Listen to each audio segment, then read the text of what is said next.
Hey guys, it is Tristan with Nerdouts Newsstand, and we're going to talk about Joss Whedon again, unfortunately, and Ray Fisher and Gal Gadot, and all of the accusations that were thrown at Joss Whedon.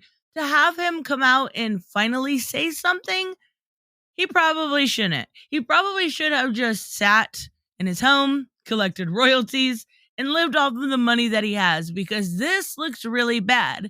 It originally came out in the New York Times. I have an article from Deadline that I'm going to look at because the New York Times is behind a paywall. But pretty much everything is the same. Now, when it comes to Joss Whedon, we talked about him on stream last night, and Joss Whedon really thinks he is above humanity. He has this sort of superiority complex, and I would say he hasn't earned it, but nobody earns a superiority complex. The thing is, Joss, for a very long time, had a lot of really successful IPs behind his name with Firefly and the stuff he did with Buffy and the Avengers, and he was doing really well, and he thought he was invincible, and he failed and fell and stumbled, and now he is coming out in defense of himself in a really, really terrible way. Like, this makes you look worse. I am not even kidding. So we're going to talk about it. Definitely, if you like this type of content, make sure you subscribe, like, comment, all that fun stuff. Now, let's talk about the Ray Fisher of the situation, because that's what I have covered mostly.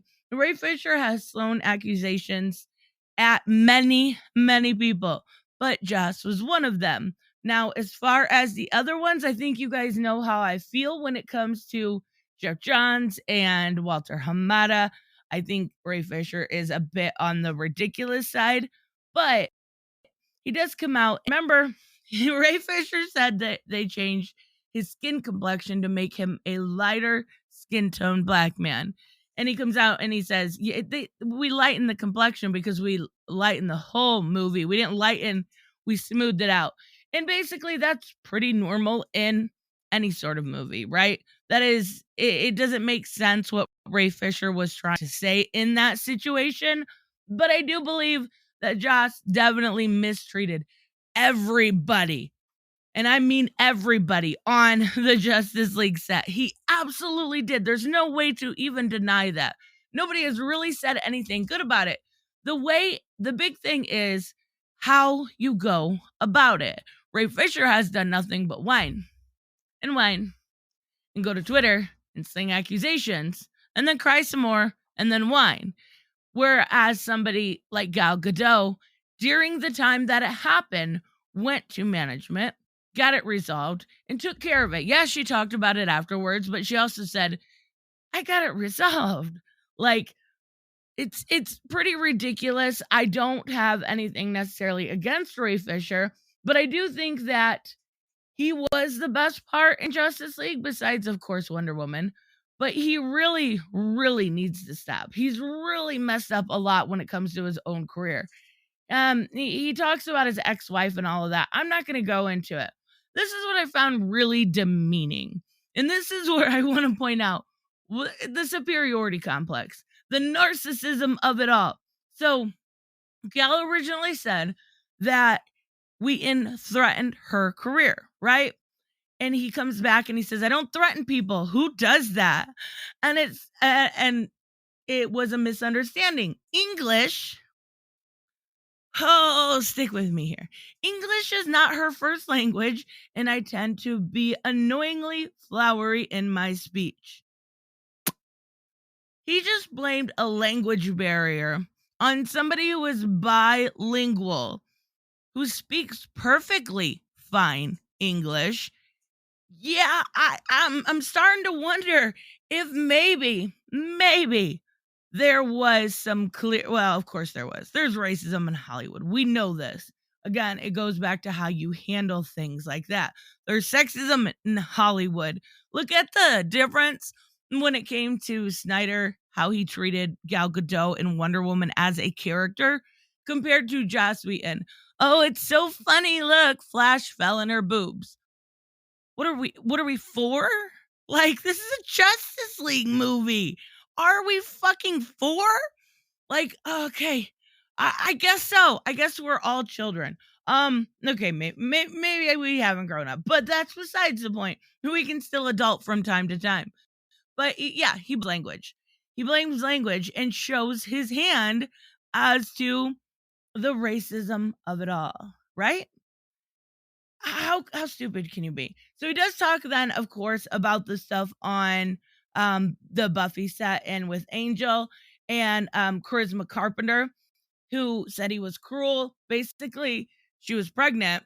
He called her fat and then fired her the next season. Like, and it took the wind out of her sail for a very long time. And he claims, I didn't call her fat. She was, my experience with Charisma were delightful and charming. She struggled sometimes with her lines, but nobody could hit and punch harder than her. I kind of believe that. She looks a little bit like a badass. And a lot of it, he goes on, and in the original article, when I was looking through it, what I could find of it online, they were talking to also people on the set, how he was treated, and he kind of tries to go on to blame everybody else but himself. And I'll link this in the pinned comment so you guys can see it, so you can see where I'm getting my information from. But it feels like he definitely isn't wanting to take any accountability in this situation. And people can be quote unquote canceled and come back from it and still be able to look, hey, I messed up here. I'm growing, I'm learning, dot to dot. You have to take some sort of accountability in it. And he refuses to do any of the such. And I think that's what's such a shame, is because we know from so many people behind the scenes, so many people in front of the camera, that Joss Whedon, day after day, treated his set like they were inferior human beings. Like he was alpha and they were just there, they were just, cogs in the machine. And that's really a shame, because you've seen behind the scenes when it comes to different interviews and stuff with, say, Patty Jenkins using Gal Gadot, or James Wan in Aquaman. You can see that love in that. And of course, they are actors that could be put on, but that mutual respect. And it does feel like there is no amount of mutual respect when it comes to what Joss put out there and what was received by the cast and the crew. And if it was just one or the other, I could see something, but you don't blame your talent.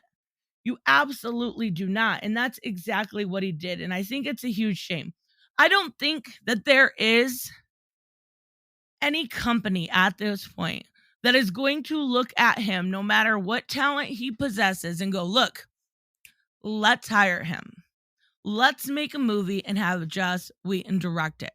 Nobody in their right mind is going to do it after reading that. And of course, you already have Ray Fisher coming out and talking about it. A lot of people are talking about it, understandably so. Everyone wants to weigh in. I'm talking about it.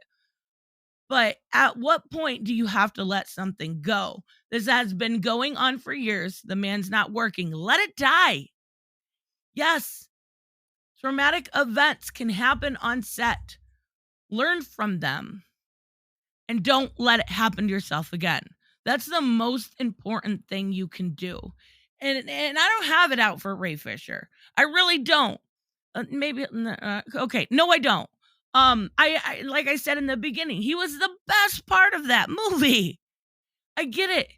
He was cut from it. It had to be heartbreaking. It had to really, really suck. And then to have to go through reshoots with a different director, somebody you don't know, somebody you don't trust. But put blame where it is at.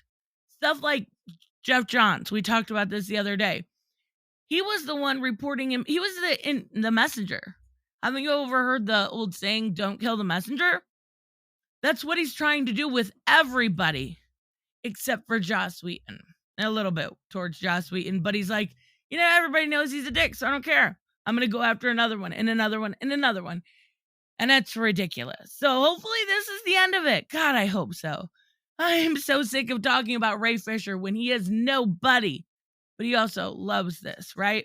So it's free attention, free publicity. keeping the name out there. People know him. Maybe people that even haven't seen the movie. People know who he is because he never, ever, ever, ever, ever shuts up. Anyways, let me know, of course, what you guys think about this. I will see you in the next one. Bye-bye.